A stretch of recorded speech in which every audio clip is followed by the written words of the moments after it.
Être chrétien, c'est entrer dans un voyage de transformation jusqu'à ce qu'on va ressembler à celui qui nous a appelés, celui qui nous a rachetés, Jésus-Christ. Un enfant qui ne grandit pas a un problème sérieux. Un enfant qui ne développe pas a un problème très sérieux. Toute personne normale doit connaître le développement.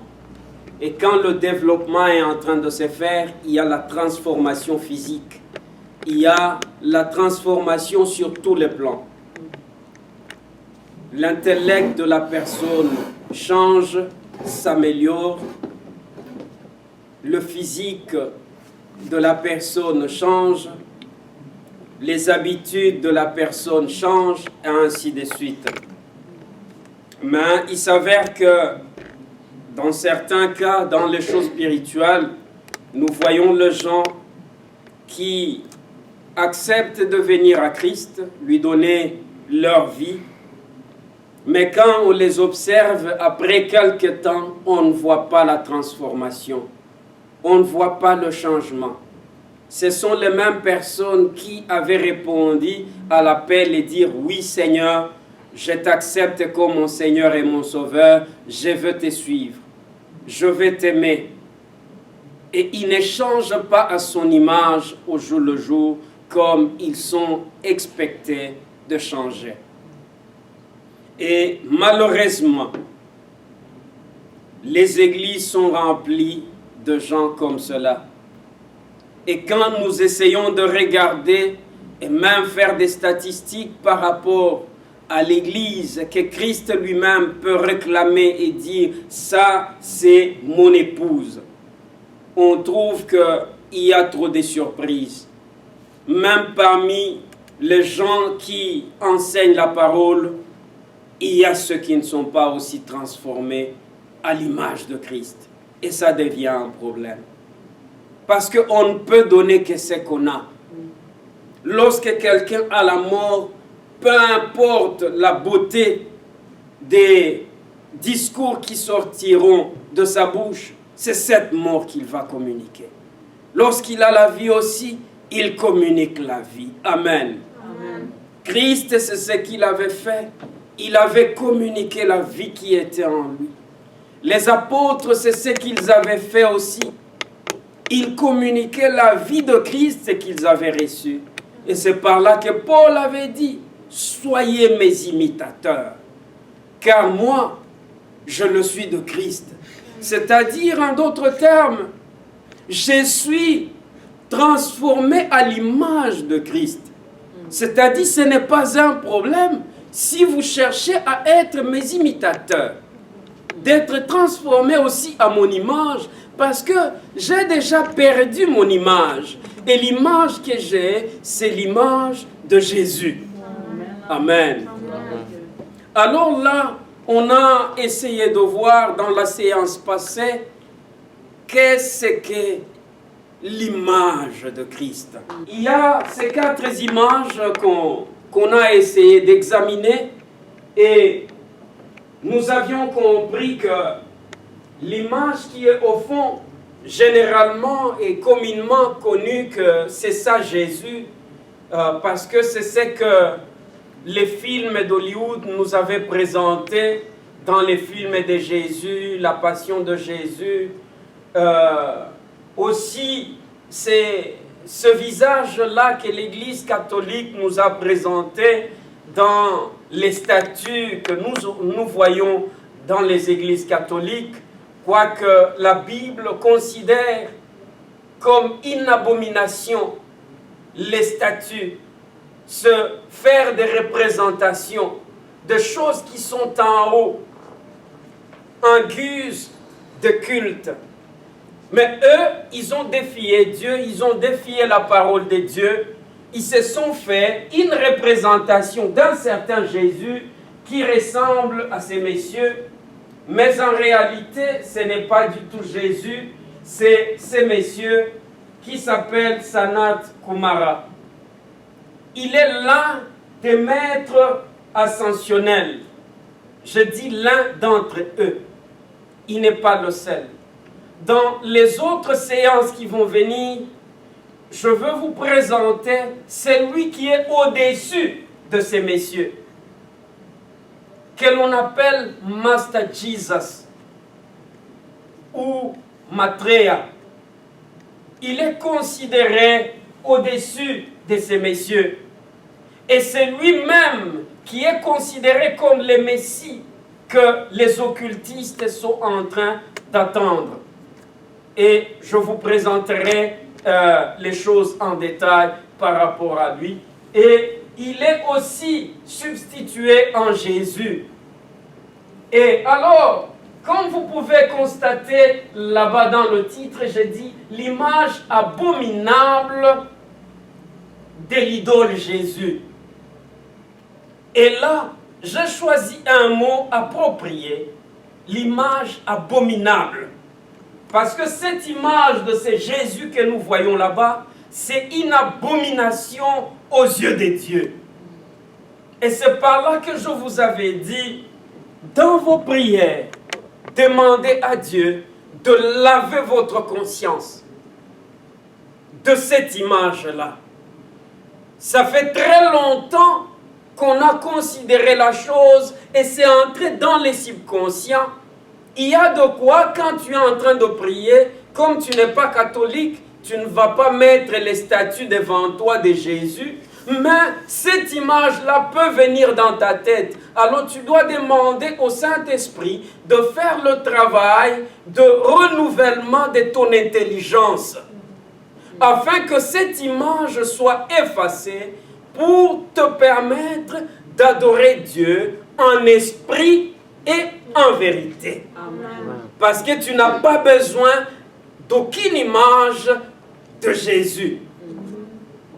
Quand tu te mets à adorer Dieu, c'est par l'esprit. Tu fermes tes yeux, tu n'as pas besoin de voir un Jésus comme celui-là dans ta tête. Tu n'as pas besoin de voir un Dieu vieux qui est trop barbu et fatigué. Non, tu n'as pas besoin de toutes ces choses-là. C'est par la foi que tu communiques avec ton Dieu. Amen. Amen. Que le Seigneur alors nous aide. Et ça, c'est Jésus abominable. C'est une idole. Ce n'est pas Jésus que moi et toi nous adorons. Ce n'est pas celui qui a pris notre place sur la croix. Et tu n'as pas besoin de connaître même son visage.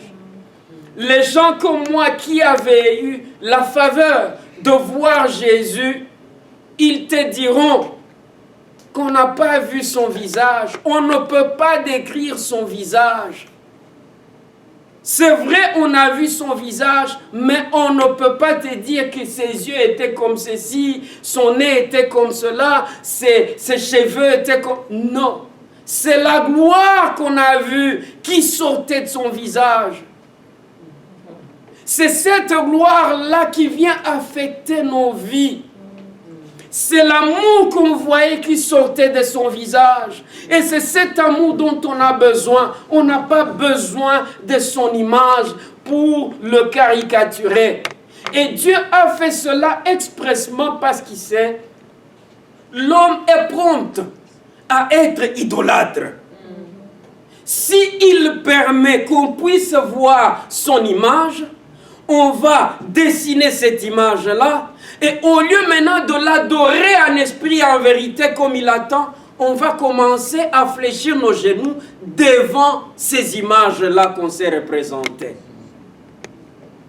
Vous n'avez pas besoin d'autres preuves que ce que nous voyons dans l'Église catholique, le pape lui-même fait, venir donner des bisous à une statuette. Et pourtant la Bible qu'il porte lui interdit de se faire des images taillées et des représentations quelconques. Amen. Amen. Alors que le Seigneur nous aide. Amen. Nous progressons. Nous allons lire ces versets qui vont maintenant nous plonger dans les vifs de ce qu'on veut parler aujourd'hui. Et aujourd'hui, nous allons toucher le premier point de l'image de Jésus. Comme nous savons que l'image de Jésus n'a rien à voir avec la photo qu'on a vue, ni les films qu'on nous a montrés de Jésus, c'est vrai, beaucoup ont été bénis au travers de ces films-là pour connaître l'histoire de la passion de Christ, mais croyez-moi, ce n'est pas Jésus. L'image de Jésus est décrite dans le caractéristique de la personne même de Jésus. Alors, on va procéder avec la première lecture. Déborah, tu vas nous aider, tu te lèves et tu fais la première lecture. Romains 8, verset 29. Car ceux qu'il a connus d'avance, il les a aussi prédestinés à être semblables à l'image de son Fils, afin que son Fils fût le premier-né entre plusieurs frères. Amen. Amen, amen. Romains 8, 29 nous dit qu'on a été connus par Dieu, non pas le jour que nous sommes nés, avant même que l'on soit né. Nous étions dans la pensée de Dieu. Nous étions dans les cœurs de Dieu. Nous ne sommes pas un accident ici dans ce monde. C'est lui-même qui avait décidé quand nous envoyer dans ce monde. Au sujet des apôtres, il avait décidé de les envoyer dans ce monde en ces temps-là. Et à ton sujet, c'est maintenant que Dieu avait décidé, le jour que tu es né, lui, il connaissait l'heure et le moment de ta naissance. Même les occultistes qui forcent les naissances pour que la naissance s'efface en harmonie avec la lecture des étoiles, par rapport au travail que eux veulent voir ces enfants-là accomplir dans les choses mystiques. Dieu connaissait le jour qu'ils vont naître, mais le diable, au travers des parents de ces enfants-là, a changé les choses, forçant qu'ils puissent naître un jour qui n'est pas prévu par Dieu lui-même. Anyway, nous fermons cette parenthèse-là et nous retournons à ce qui nous est dit ici. Car ceux qu'il a connus d'avance, il les a aussi prédestinés à être conformes à l'image de Jésus.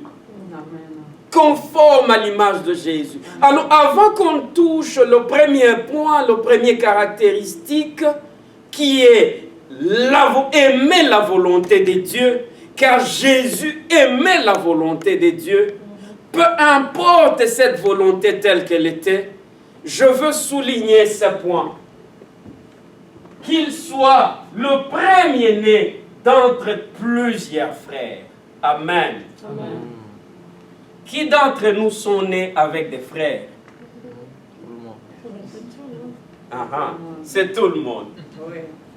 Aviez-vous choisi les frères qui sont nés avec vous? Non. Pas du tout. Personne ne choisit son frère. C'est Dieu qui choisit. Amen. Personne ne peut choisir son frère.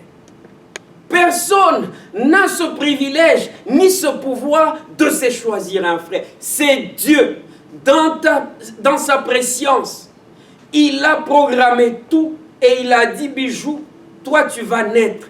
Tu auras Trésor et Emmanuel pour tes frères. C'était décidé par lui sans qu'il ne demande ton avis. Et dans chaque famille que vous voyez, Dieu n'a demandé l'avis de personne. Parce que personne ne choisit un frère. Tu peux te choisir les amis. Et tu as le devoir de te choisir les amis. Tu as ces privilèges-là. Quand tu choisis mal les amis, ces amis vont étouffer ton destin. Ces amis vont t'égarer. Hier, j'ai regardé une petite vidéo. C'était l'interview des programmes qui se passent en Angleterre. Une jeune dame noire, jamaïcaine, je pense, très belle, mais qui était jalousée par sa meilleure amie. À cause de cette jalousie-là, qu'est-ce que la meilleure amie avait fait? Elle a pris de l'acide. Elle s'est déguisée en musulmane, quoiqu'elle n'était pas musulmane. Elle a porté les histoires qui couvrent partout comme les musulmanes pour bien suivre sa copine, sa meilleure amie, afin que sa meilleure amie ne puisse pas savoir que c'est elle, parce qu'il n'y a que les yeux qui sont libres, mais partout c'est couvert. Et elle avait l'acide avec elle. Arrivé à l'endroit où il fallait, je crois que c'était dans l'ascenseur, si j'ai bonne mémoire, elle a versé cet acide sur son beau visage. Et il faut voir le visage de la fille maintenant. Totalement déformé. Mais j'étais très touché quand le présentateur de l'émission lui a demandé « Sûrement tu détestes à mort cet ami-là ». Il dit « Non, je l'ai déjà pardonné ». Le pardon libère. Quoique quand elle se regarde dans le miroir, elle ne ressemble à rien de ce qu'elle était. Une coquette, un bijou. Elle est tout à fait autre. Mais elle a pu pardonner. Quand tu choisis mal les amis, ces amis-là peuvent prendre l'acide spirituel et verser sur ton visage. Et tu te retrouves que ton âme ne fait que s'enfoncer dans le mal. Ton âme ne fait qu'aller loin de la volonté de Dieu. Pourquoi? Parce que spirituellement parlant, il y a l'acide que celui que tu as considéré ou celle que tu as considérée comme amie a renversé sur ton visage.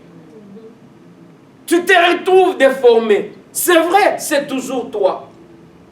Tu es dans le même corps, tu as la même âme, et ainsi de suite. Mais, spiritually speaking, tu n'es plus toi. Tu ne progresses pas dans les choses de Dieu. Tu n'avances pas. Tu te retrouves étouffé, effréné. Tout simplement parce que tu as fait un mauvais choix d'un ami. Mais un frère, ce n'est pas à toi. Ce n'est pas dans tes prérogatives de te choisir des frères.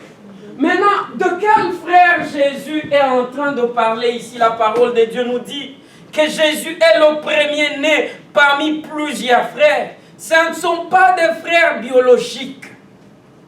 Ce sont tous ceux-là qui répondent à l'appel du salut.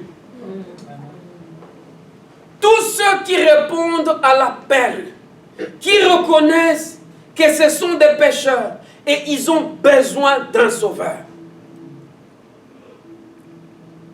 Ils deviennent frères de Jésus. Et en lui, tous, nous devenons frères. Amen. Maintenant, réalisez ce qui se passe autour de nous. Le diable ne fait que diviser le peuple de par leur race, de par leur nationalité, de par leur tribu. Et malheureusement, ces vents-là démoniaques entrent aussi dans les églises. Cette onction démoniaque affecte même ceux-là qui se disent qu'ils appartiennent à Dieu, que ce sont des chrétiens. Vous les trouvez en train de faire des distinctions, des discriminations. Un jour, en Afrique du Sud, quelque chose d'horrible s'était passé. Une grande personnalité qu'on a aujourd'hui, Mahatma Gandhi, lisait la Bible et il a lu en profondeur. Il a été fasciné par la personnalité de Jésus et la mission que Jésus est venu faire ici sur terre. C'était un hindou. Il s'est décidé finalement d'aller à l'église, rejoindre ceux-là qui adorent le Jésus que lui-même vient de découvrir dans sa maison, dans la Bible. Et il s'avère que c'était une période où il y avait ségrégation raciale. En Afrique du Sud, les Blancs ne pouvaient pas s'asseoir avec les Noirs. Ils ne pouvaient pas prendre le même moyen de transport. Parce que les Blancs se considéraient comme étant une race élevée, supérieure. Par conséquent, même ceux-là qui priaient, déjà empoisonnés par cet acide-là du racisme, d'aparthéisme, qu'est-ce qui s'est passé? Le noir et le blanc ne pouvaient pas adorer Jésus ensemble. Mahatma Gandhi est allé à l'église. Quand il est entré, celui qui était au service de protocole est venu l'arrêter. Il lui a dit, tu ne peux pas entrer ici. Dis pourquoi? Parce que tu n'es pas blanc, tu es indien. Et il dit, mais je viens adorer Jésus. Jésus que j'ai lu dans ma Bible. Il dit, il y a d'autres églises de Noirs. Va là-bas, ils pourront t'accueillir. Mais ici, tu n'as pas de place. Il est sorti, il est rentré chez lui. Et ça l'a tué, spirituellement. Il a dit, Jésus était bon, mais ceux qui l'adorent n'ont rien de semblable que Jésus. Amen. En d'autres termes, c'est Jésus que j'ai vu le visage dans sa parole, au travers de ses caractéristiques, qui m'a fasciné quand je lisais son histoire, quand je lisais sa parole et le travail qu'il a fait. Allant le chercher dans l'église, parmi ceux qui l'invoquent, j'ai trouvé qu'ils n'ont rien de semblable de ce Jésus-là. Mais n'empêche, il était un bon homme. Alors, il a été étouffé, son salut a été étouffé, tout simplement parce que l'image que ce blanc-là lui ont donnée de Jésus qu'ils adoraient, il ne ressemblait pas à ce Jésus-là. Quelle image tu es en train de projeter dans ton école, dans ton travail, dans la communauté?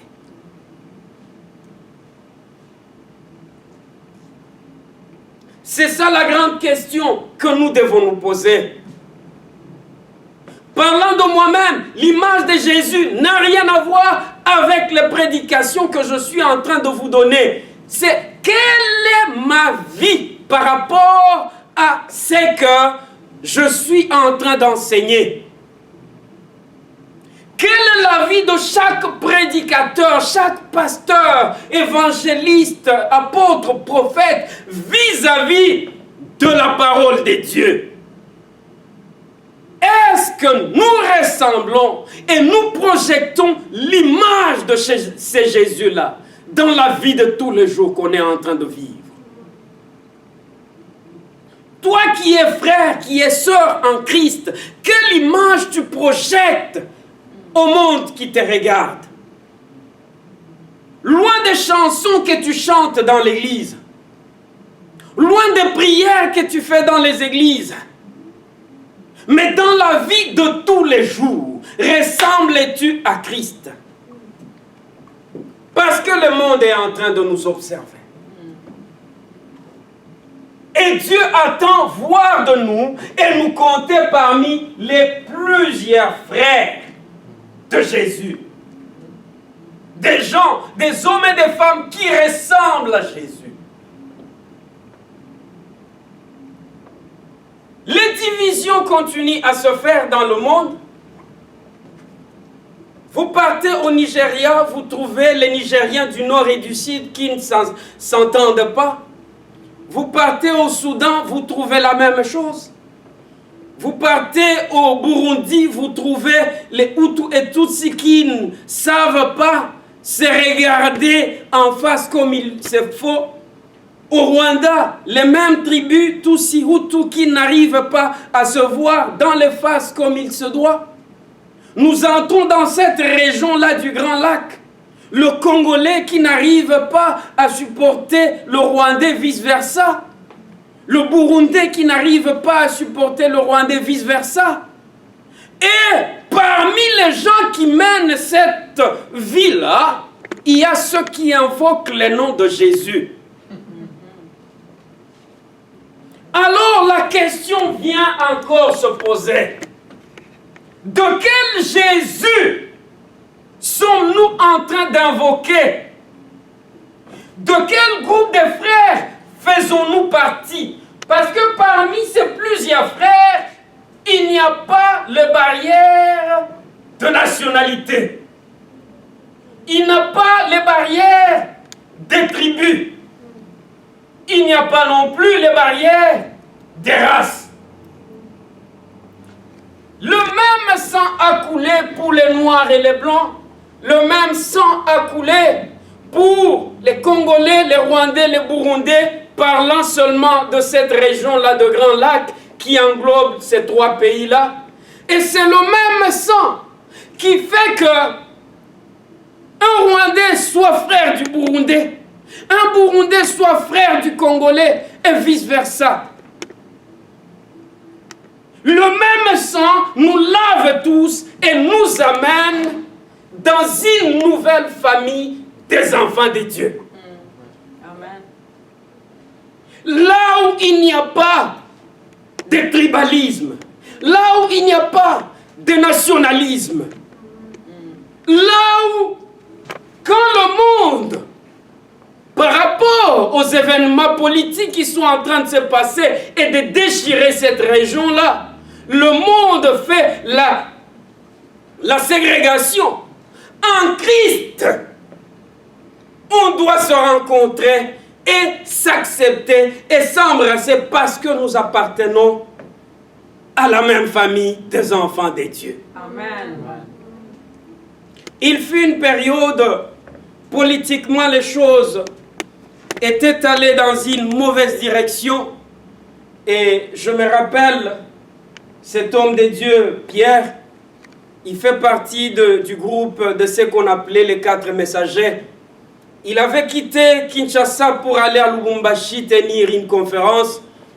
Mais il est arrivé dans cette période-là où les gens du Lubumbashi et les Kassaïens ne s'entendaient pas. Les politiciens avaient manipulé ces deux peuples qui toujours est ensemble. Et il y avait eu ce qu'ils avaient surnommé Opération Touba-Télémouche. C'est-à-dire qu'on les chasse du Shabbat, du Katanga, pour qu'ils puissent retourner chez eux. Alors, l'église dans laquelle Mosée Pierre devait faire la conférence, il a trouvé qu'il y avait les troubles dedans. Le pasteur était un Kassaïen. Et cette opération qui était dans le monde à cause des politiciens était entrée aussi dans l'église. L'opération Touba Télémouche devait télémoucher le pasteur. Et c'était des anciens qui étaient en train de mettre les feux pour que les pasteurs puissent quitter. parce qu'il était kanangé ou il était kassaïen, bref. Jésus, le premier-né parmi plusieurs frères. Nous sommes tous un. Et nous devons savoir comment se mettre à l'abri des conflits de politiciens. Parce que les politiciens, ils ont les intérêts qu'ils poursuivent. Ils ont les idéologies qu'ils poursuivent. Quoi qu'on est dans le monde, et on ne peut pas s'en passer de la politique à certains égards. Mais cependant, nous devons ne pas oublier notre identité d'enfant de Dieu. Amen. Amen. Quand un blanc veut aller adorer, et l'esprit le pousse d'entrer dans une église où il y a beaucoup de noirs, il doit se sentir à l'aise. Je me rappelle mes amis anglais, un jour ils étaient partis parce que il y a un évangéliste des États-Unis qui était venu en Angleterre, KICC, c'est l'une des grandes églises de Londres, mais dirigée par un Nigérien et généralement c'est rempli par des Nigériens et d'autres Africains. Une grande église d'environ 10 000 personnes. Ils sont partis là-bas, ils étaient au nombre de 12 et ils se sont retrouvés à gauche, à droite, partout. Quand ils regardaient, ils étaient presque les seuls blancs. Ils ont été frustrés. Au retour, ils m'ont dit, bon, vous savez, nous ne sommes pas racistes, mais on a eu un autre feeling. Me mettant à leur place, je vais aussi sentir la même chose. Mais la question maintenant, comment ça se peut qu'une grande église d'environ 10 000 personnes, il doit y avoir seulement les noirs dedans?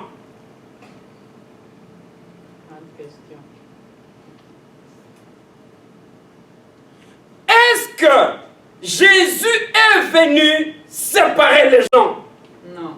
Diviser les gens? Non plus. Ça peut s'expliquer par rapport au mouvement des Africains qui sont en train de promouvoir le panafricanisme, qui disent que ce Jésus-là, c'était le Jésus des Juifs, le Jésus des Blancs. Chacun doit adorer Dieu selon la connaissance de ses ancêtres. Débarrassez-vous de Jésus, commencez à adorer les dieux de vos ancêtres. Dans leur contexte, on va comprendre. Mais quand nous regardons l'histoire de la création, nous regardons le problème du salut, ces histoires-là de ségrégation n'existent pas. Si réellement tu appartiens à Jésus, si Jésus est ton sauveur et ton Seigneur, c'est-à-dire tu fais partie de ses plusieurs frères, que tu sois blanc, que tu sois noir, que tu sois asiatique ou quoi, je ne sais pas, africain, tu fais partie de ces groupes de la famille des enfants de Dieu. Alors, si tu as déjà été infecté par même une petite sémence de racisme, ou de tribalisme, ou de nationalisme, implore la miséricorde de Dieu, qu'il puisse te libérer. Je me rappelle ce que Moïse Matouta avait chanté. Il parlait des gens qui doutent de l'existence de Dieu. Alors dans la chanson, il dit, l'eau que tu bois, c'est Dieu qui a créé cela. Même la terre sur laquelle tu marches, c'est Dieu qui a créé cela. Crée aussi ta terre, marche dessus, si tu veux renier l'existence de Dieu.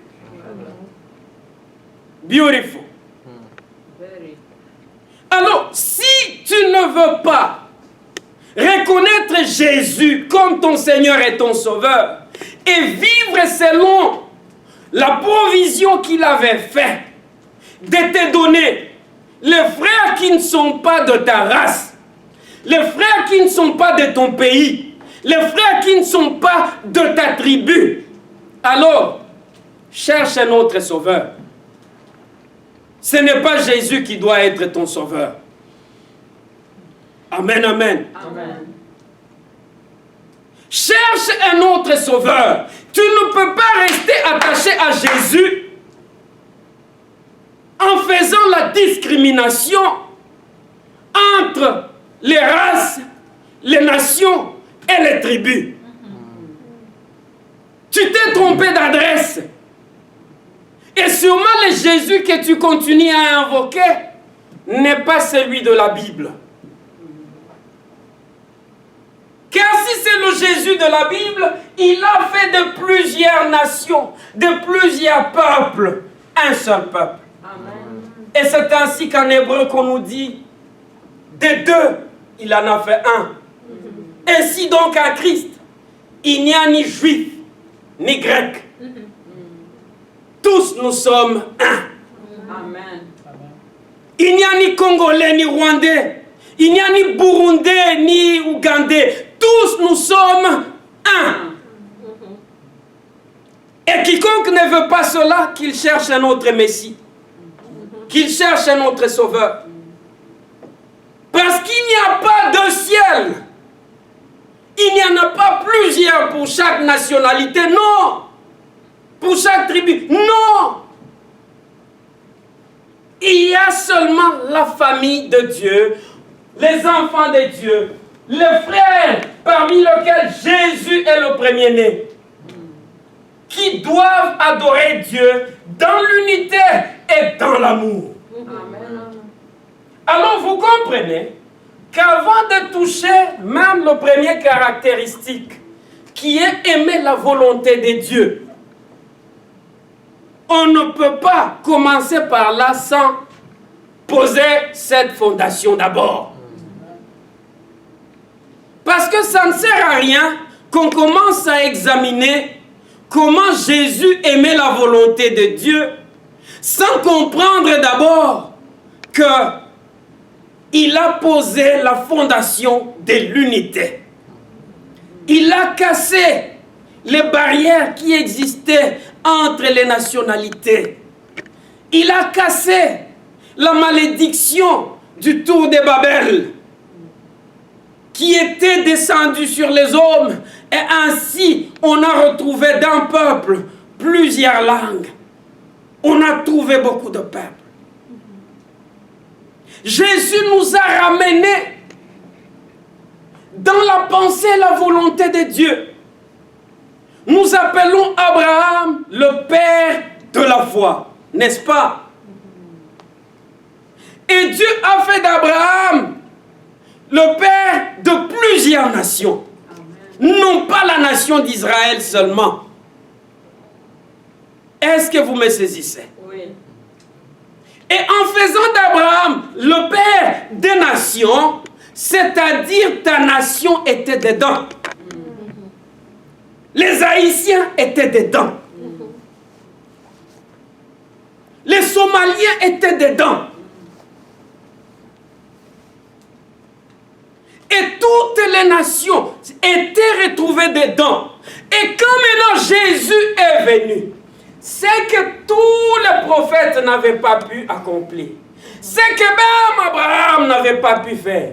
Jésus sur la croix, il a donné de sa vie et il a racheté l'humanité entière. Amen. C'est par là que nous l'appelons le sauveur du monde. Amen.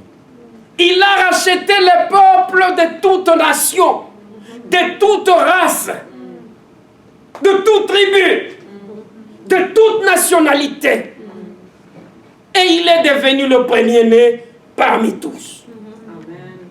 Il a accompli ce qu'aucun prophète n'a pu faire. Et c'est par là que nous disons qu'il est l'absolu. Pas Mahomet, pas Bouddha, pas qui que ce soit d'autre, et bien moins une religion. mais Jésus, le Sauveur. Parce qu'au travers du sacrifice qu'il a donné, en devenant le premier-né parmi plusieurs frères, il a amené à l'accomplissement la promesse que Dieu avait donnée à Abraham, que je ferai de toi le père des nations. Pas de la nation juive, mais le père des nations. Jésus est venu et il a matérialisé cette promesse bien avant qui était faite à Abraham. Et c'est par là qu'aujourd'hui, quoique dans la chair, nous ne sommes pas des juifs, nous disons avec beaucoup de fierté que nous sommes les fils d'Abraham. Amen. Nous sommes les fils d'Abraham par la foi au travers de Jésus-Christ. Amen. Et là encore, je réinsiste que Jésus est l'absolu. Le chemin, la vérité et la vie. Amen. Personne ne peut passer ailleurs que par lui pour être sauvé. Amen. Amen. Pour être sauvé, tu dois faire partie de ses frères. Peu importe ta race, ta nationalité et ta tribu. Et celui qui ne veut pas de toi dans ces groupes, qu'il cherche un autre sauveur. Celui qui n'aime pas ta nationalité, ta tribu, ta race dans ces groupes, qu'il cherche son sauveur à lui. Pas Jésus. Que le Seigneur nous aide. Amen. Nous allons prier aujourd'hui et demander que le Seigneur fasse par le Saint-Esprit ce travail de renouvellement.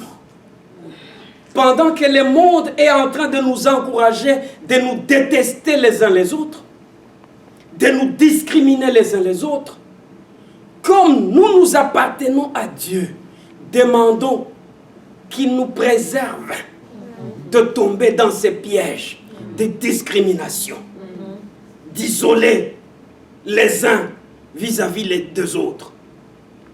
La deuxième chose dans notre prière qu'on va faire, on va prier pour ceux qui sont déjà tombés dans ces pièges-là. Parce que la Bible nous dit que ceux qui sont forts soutiennent ceux qui sont faibles. Nous avons des frères et sœurs qui aiment réellement le Seigneur, mais malheureusement qui sont tombés entre les mauvaises mains. Qui se sont croisés et accoutumés, habitués à des mauvais amis qui ont pris l'acide et ont versé sur leur cœur. Comme on m'avait dit, pendant que les troubles s'est passé au Congo et le mouvement des combattants a commencé en Angleterre et ça s'est éparpillé partout, arrivé en Afrique du Sud, mon ami va dans l'église et il entend une prophétie qui dit « Banananga, banananga, kolabo azakati nabino ».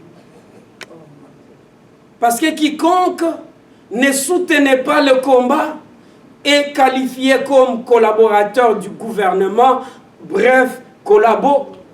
Et une prophétie est sortie dans l'église. C'est-à-dire qu'il y a quelqu'un qui ne soutient pas la cause du combat. Mais pas la prophétie. Bananga, mes enfants, il y a un collabo parmi vous. Mais c'est l'église, ce n'est pas un parti politique. C'est l'église, ce n'est pas un mouvement politique. L'église embrasse tout le monde. L'église embrasse même les meurtriers. Quand ils viennent pour être sauvés, abandonner leur méchanceté, l'église va l'accueillir. Une prostituée qui vient presque nue, l'église ne va pas la chasser. Comme le légalisme, on avait vu, le service de protocole peut venir avec des pagnes, couvre-toi. Non. Tel qu'elle entre, tu la laisses entrer comme cela. Parce que ce n'est pas toi qui l'as sortie de la rue pour l'amener dans l'église. Et ce n'est pas en couvrant ses pieds que tu as fait un bon travail. Dieu ne traite pas avec ses pieds, Dieu traite avec son cœur. Quand la régénération va se passer dans son cœur, la courte jupe va grandir. Amen, amen. Amen. Alors on va prier pour les enfants de Dieu qui sont déjà tombés dans le piège de ségrégation, de discrimination. Que le Seigneur renouvelle leurs pensées, renouvelle leur cœur et fasse le travail de métamorphose en eux pour qu'ils sortent de ces pièges de discrimination et de ségrégation. Qu'ils apprennent à embrasser tout le monde, à accepter tout le monde. On se lève et on va prier.